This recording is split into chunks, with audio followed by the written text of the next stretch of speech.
In the corner of the pantry, he saw a box full of old toys, and there, between blocks and broken dolls, was Willie. "What happened?" asked Alexander, surprised. Willie told him a sad story. It had been Annie's birthday, there had been a party, and everyone had brought a gift.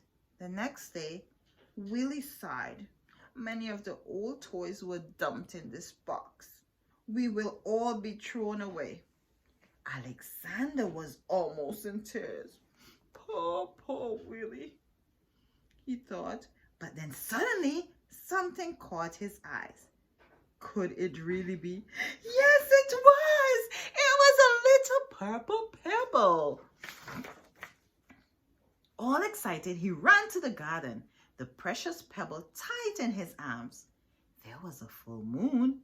Out of breath, Alexander stopped near the blackberry bush.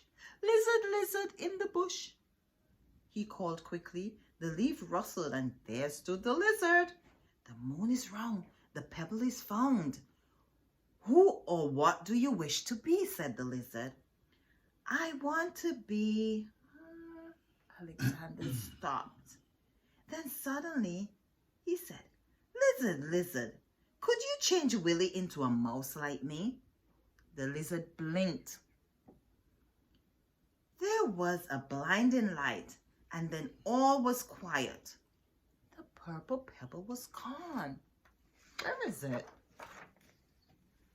Alexander ran back to the house as fast as he could. It was so dark.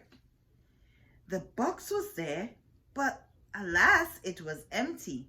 Too late, he thought, and with a heavy heart, he went to his hole in the baseboard.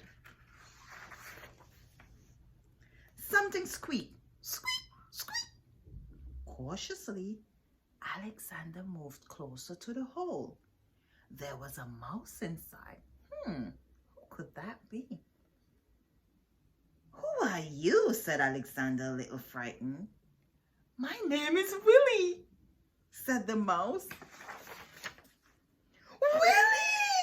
The lizard did it," said Alexander.